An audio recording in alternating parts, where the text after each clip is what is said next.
1200 சிற்பிகள் 12 வருஷத்தில் கிபி 1250 ஒரு இன்ஜினியரிங் மார்வல் ஆர்கிடெக்சரை உருவாக்கியிருக்காங்க. அதை பார்க்குறதுக்கு தான் இன்றைக்கி நம்ம வந்திருக்கோம். Sun temple, Konark, Odisha.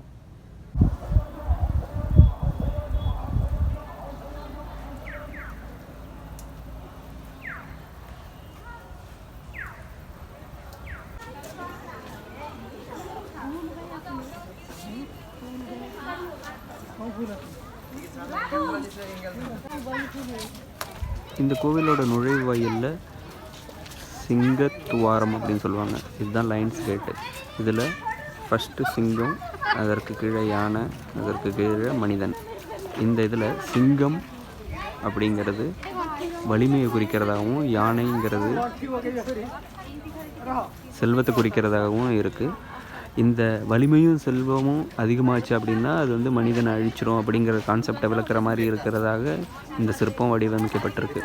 So இந்த சூரிய பகவான் கோவிலுக்கு முன்னாடி இருக்கிற இந்த சிற்பம் இந்த கோவிலுக்குள்ளே வரணும் அப்படின்னா இந்த அகங்காரத்தையும் செல்வம் அந்த ஆணவத்தையும் விட்டுட்டு இந்த கோவிலுக்கு வரணும் அப்படிங்கிற மாதிரி கான்செப்டில் செஞ்சுருக்காங்க.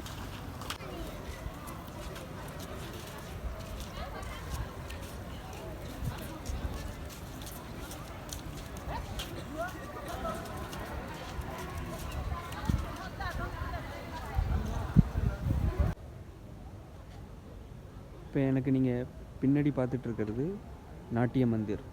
இதுதான் கோயிலோட ஃப்ரண்ட் போர்ஷன். அதுக்கு பின்னாடி இருக்கிறது ஜெகமோகனா. அதுக்கு பின்னாடி தான் இருந்தது கர்ப்பகிரகா அல்லது அந்த ஒரிஜினல் டெம்பிள்ங்கிறது. அது இப்போ வந்து இல்லை, அழிஞ்சிருச்சு. இப்போ நம்ம கண்ணு முன்னாடி இருக்கிறது இந்த நாட்ட மந்திரும், பின்னாடி இருக்கிற ஜெகமோகனா ஸ்ட்ரக்சரும்.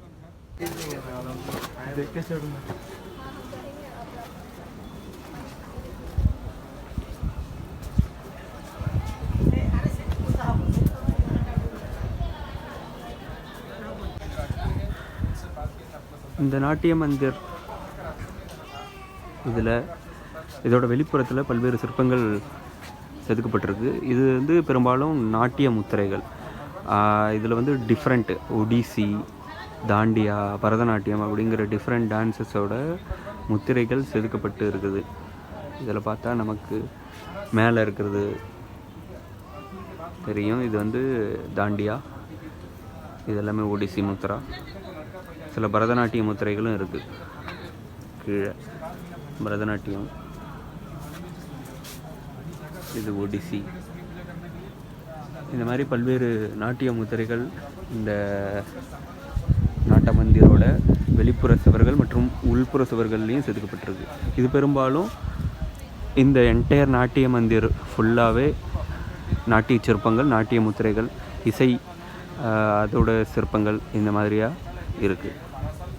இந்த கொனார்க் கோவிலோட இருப்பிடம் எப்படி இருக்குது அப்படின்னா, இந்த சந்திரபாகா ரிவர் மற்றும் இந்த கடல் சேர்கிற இடத்துல இந்த கோவில் கட்டியிருக்காங்க. இப்போ இந்த சந்திரபாகா ரிவர் நம்மளால் பார்க்க முடியல. இப்போ இந்த ரிவர் இல்லை, அது வந்து மறைஞ்சிடுச்சு. இப்போது இந்த கோவில் மட்டும் இருக்குது. இந்த கோவிலேருந்து ஒரு 3 கிலோமீட்டரில் நமக்கு வந்து பீச் இருக்குது. அந்த பீச்சை வந்து சந்திரபாகா அப்படின்னு நேம் பண்ணி இப்போ வச்சுருக்குறாங்க. ஸோ இதுதான் இந்த லொக்கேஷன். இந்த இடத்துக்கு இந்த கோவில் கட்டுறதுக்கான கல்கள் வந்து அந்த சந்திரபாகா ரிவர் வந்து புவனேஸ்வர்லேருந்து அங்கேருந்து கற்களை எடுத்துகிட்டு வந்து கட்டியிருக்காங்க, அந்த ரிவரில் எடுத்துகிட்டு வந்து. இது ஏறக்குறைய தஞ்சாவூர் கோவில் கட்டின மாதிரி தான் கான்செப்ட்.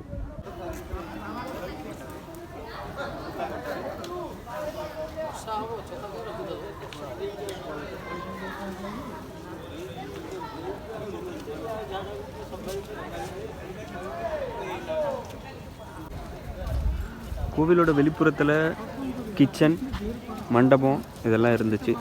இந்த இடத்துல வந்து அக்னி மூலையில் கிச்சன், நைவேத்தியங்கள் தயாரிக்கிறதுக்கான கிச்சன் யூஸ் பண்ணியிருந்தாங்க. இங்கே ஒரு மண்டபம் ஜென்ரலாக இருந்துச்சு.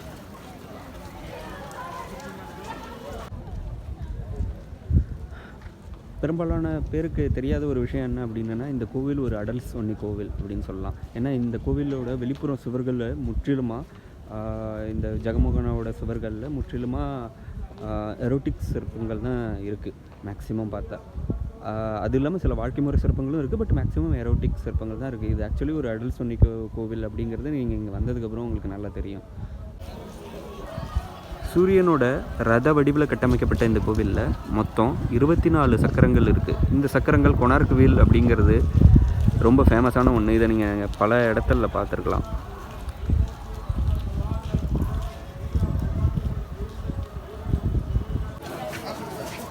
இது ஒரு முக்கியமான சிற்பம்.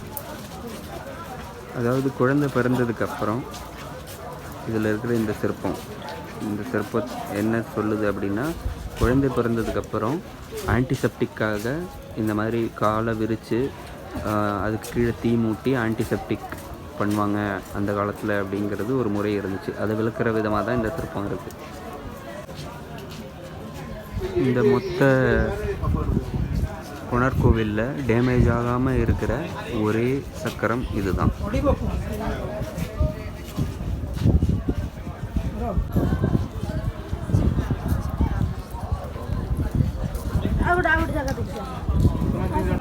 இந்த கொனார்க் வீலில் டைம் பார்க்குறது எப்படிங்கிற மெத்தடு இப்போ நான் உங்களுக்கு சொல்கிறேன். ஆக்சுவலாக இதில் மொத்தம் 8 ஃபோக்ஸ் இருக்கும் இந்த வீலில். அந்த 8 ஃபோக்ஸும் 3 மணி நேரத்தை குறிக்கும். ஸோ இங்கே தான் ஃபஸ்ட்டு ஆரம்பிக்கும். சூரிய கதிர் ஃபஸ்ட்டு இங்கே விழும். இது வந்து 6 மணி அப்படின்னு சொல்லுவாங்க. சூரிய கதிர் இங்கே வந்துருச்சுன்னா, இந்த ஃபோக்குக்கிட்ட வந்துருச்சுன்னா மணி 9. சென்டரில் வந்துச்சு உச்சிக்கு வரும்போது மணி 12. அப்புறம் 3, சாயந்தரம் 6 மணி. இந்த ஒவ்வொரு ஃபோக்ஸும் 3 மணி நேரத்தை குறிக்கும். இப்படி தான் அந்த காலத்தில் நேரத்தை கணக்கிட்டுருக்காங்க இந்த வீலை வச்சு. இந்த ஒரு வீலில் என்ன இருக்குது அப்படின்னு நான் சொல்கிறேன். இது வந்து ஆக்சுவலி ஒரு ராணியோட வாழ்க்கை முறை. இதில் காலையில் 6 மணிக்கு ராணி குளிக்கிறது, அதுக்கப்புறம் தோழிகளோட விளையாடுறது, வேட்டைக்கு போகிறாங்க, ஈவினிங் மேக்கப் போடுறாங்க, அதுக்கப்புறம் இரவு முழுவதும் புணர்ச்சி, திரும்ப காலையில் எந்திரிக்கிறது, குளிக்கிறது. அந்த மாதிரி ஒரு ராணியோட ரொட்டீனை சொல்கிற ஒரு சக்கரமாக இந்த சக்கரம் இருக்குது.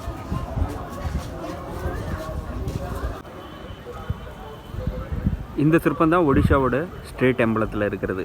எப்படி தமிழ்நாட்டில் ஸ்ரீவில்லிபுத்தூர் ஆண்டாள் கோவில் கோபுரம் இருக்கிற மாதிரி ஒடிஷாவில் இந்த மாதிரி வாரியர் ஹார்ஸ், அதுதான் இந்த ஸ்டேட்டோட எம்பளம். அது இந்த கொனார்க் கோவில்லேருந்து எடுக்கப்பட்டது தான்.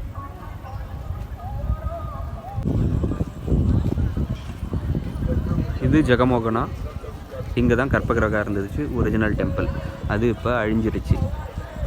ஒரிஜினல் டெம்பிள் அழிஞ்சதுனால இந்த இடத்துல, அதாவது உடஞ்சி போன டெம்பிளில் பூஜை பண்ணக்கூடாதுங்கிறது இந்து ஆகம விதி அப்படிங்கிறதுனால இங்கே இப்போ பூஜைகள் எதுவும் பண்ணுறதில்ல. ஒன்லி ஜஸ்ட்டு ஒரு விசிட்டிங் டெம்பிளாக தான் இது இருக்குது. இந்த ஒரிஜினல் டெம்பிள் இந்த ஜெகமோகனை விட 100 அடி உயரங்கள் இருந்ததாக, அதாவது மொத்தம் 227 அடி உயரம் இருந்ததாக சொல்லப்படுது. இது பிரிட்டிஷர் காலத்துக்கு முன்னாடியே இது அழிஞ்சிட்டதாக சொல்கிறாங்க. இந்த கொனார்க் கோவில் அழிவு வந்து எப்படி நடந்துச்சு அப்படிங்கிற ஹிஸ்ட்ரி வந்து தெளிவாக இல்லை. பட் இது வந்து பல்வேறு முகலாய படையெடுப்புகள்னால அட்டாக் பண்ணியிருக்காங்க. காலாபாடா அப்படிங்கிற ஒரு ஆப்கான் ரூலர் வந்து இந்த கோவிலை ஒரு குறிப்பிடத்தக்க வகையில் சதிச்சிருக்கிறாரு. அவர் இந்த கோவில் மட்டும் பண்ணதில்லை, பூரி ஜெகநாதர் டெம்பிள், அப்புறம் புவனேஸ்வர்லேயும் சில டெம்பிள் வந்து இந்த காலாபாடா அப்படிங்கிற இந்த ரூலர்னால் அட்டாக் பண்ணப்பட்டிருக்கு. ஒரு சிக்னிஃபிகண்ட் அளவுக்கு சேதமும் ஆகப்பட்டிருக்கு.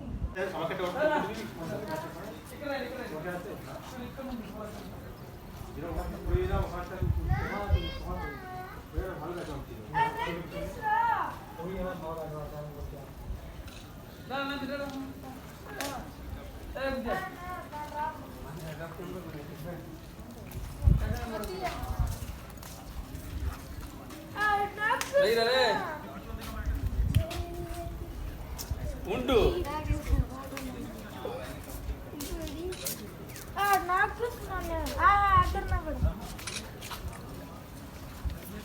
ನಂದೆ ಪಾಪ ನಿ ಸಿಂಗಲ್ ಫೋಟೋ ತಗೊಳ್ಳೋದು ನಿಲ್ ಬಡಿಲ್ಲ ಅಲ್ಲ ನನಗೆ ಅದ ಸಿಂಗಲ್ ಫೋಟೋ తీసుకుంటా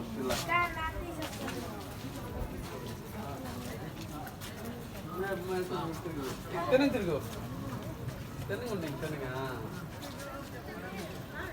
காமசூத்ராவில் இருக்கிற பல்வேறு பொசிஷன்ஸ், எரோட்டிக் மூமெண்ட்ஸ் அந்த மாதிரி கேப்சர் பண்ண சிற்பங்கள் இது எல்லாமே.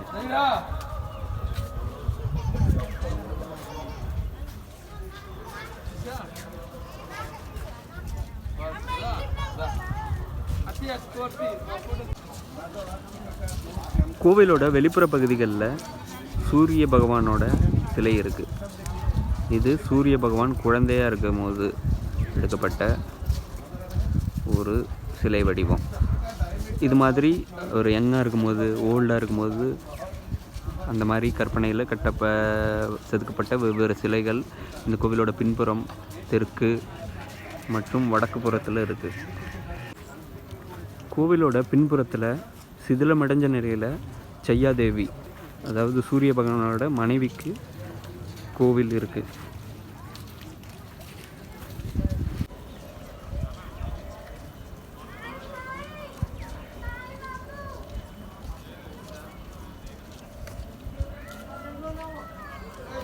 அந்த காலத்திலே லெஸ்பியன், கே அந்த மாதிரி விஷயங்கள் இருந்ததுக்கான ஆதார சிற்பங்கள் இது. இதில் வந்து பெண்ணும் பெண்ணும் உறவு கொள்கிற மாதிரி, ஆணும் ஆணும் உறவு கொள்கிற மாதிரியான சிற்பங்கள் இருக்குது.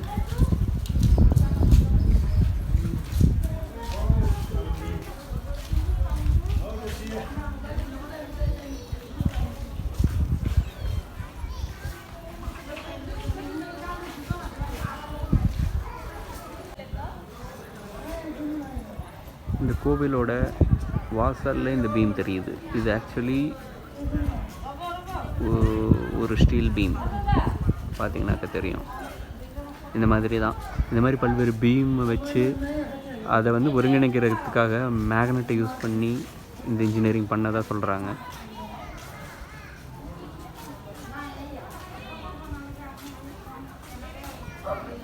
இந்த மாதிரியாக கட்டப்பட்ட கொனார்க் டெம்பிள் ஒரு காம்போசிட், அதாவது ஸ்டீல் மற்றும் பாறைகள் கலந்து கட்டப்பட்ட ஒரு கோவில்.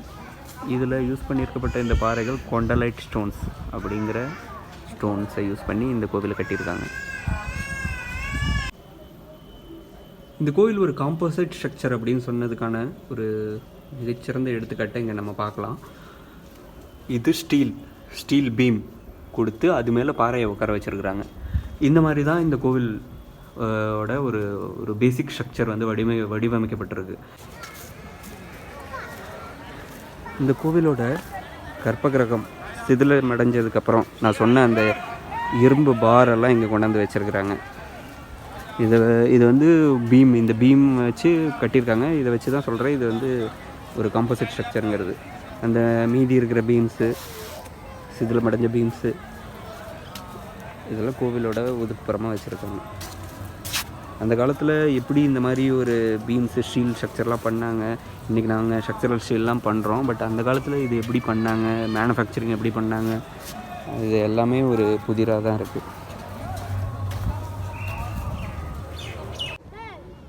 இன்றைக்கி டெய்லி ஆல்மோஸ்ட் 4000 லேபர் போட்டு ஒரு 2500 கோடி ஹாஸ்பிட்டல் ப்ராஜெக்டை பண்ணுறதுக்கு எங்களுக்கு ஆல்மோஸ்ட் இப்போ 3 இயர்ஸ் ஆகிடுச்சு. 30% தான் முடிச்சிருக்கோம். பட் அந்த காலத்தில் வெறும் 1200 சிற்பிகளை வச்சு இவ்வளோ பெரிய இன்ஜினியரிங் மார்வல் இதை பண்ணுறது 12 வருஷத்துலங்கிறது ஒரு அசாதாரணமான காரியம். அதை வந்து இவங்க பண்ணியிருக்காங்க. அதுவும் இந்த மாதிரி ஒரு காம்போசிட் ஸ்ட்ரக்சர், ரொம்ப வெரி ஸ்ட்ராங்கான ஒரு ஜெய்ஜாண்டிக்கான ஒரு ஸ்ட்ரக்சர். இதை 12 வருஷத்தில் 1200 லேபரை வச்சு எப்படி பண்ணாங்க அப்படிங்கிறது இன்னைய வரைக்குமே ஒரு மிஸ்ட்ரியாக தான் இருக்குது. ஸோ கண்டிப்பாக நீங்கள் இந்த கோவில் வந்து பாருங்கள். கொனார்க் வந்தீங்கன்னாக்கா பெட்டர் நீங்கள் கைடு எடுத்துக்கோங்க. மேபி ஒரு 300 ருபீஸ் கேட்பாங்க. அவங்க வந்து நிறைய நமக்கு விஷயங்களை சொல்கிறாங்க. இப்படிப்பட்ட ஒரு கோவிலை கண்டிப்பாக வந்து நேரில் பார்த்து நிறைய விஷயங்களை தெரிஞ்சுக்கணும் எல்லாருமே அப்படின்னு நான் ஆசைப்பட்றேன். நான் இந்த கோவிலை பற்றி பார்க்குறதுக்கு முன்னாடி இது ரிலேட்டட் ஒரு சாகித்ய அகாதமி பரிசு வாங்கின ஒரு புக்கு, சீட்டாடல் ஆஃப் லவ் அப்படிங்கிற ஒரு புக்கு, அதை படிச்சிருந்தேன். அந்த கோவிலை பற்றி எப்படி என்னன்னு சொல்லி அதை வச்சு ஒரு கதை மாதிரி சொல்லி அதில் வந்து கோவிலோட சிறப்புகளை சொல்கிற மாதிரியான புத்தகம். அதை படித்ததுக்கப்புறம் இந்த கோவிலை வந்து பார்க்குறது எனக்கு ரொம்ப இன்ட்ரெஸ்டிங்காக இருந்துச்சு. நீங்களும் இந்த கோவிலை வந்து ஒரு நாலேஜ் பேஸாக பார்க்கும்போது நிச்சயமாக ஒரு இன்ட்ரெஸ்டிங்காக இருக்கும்.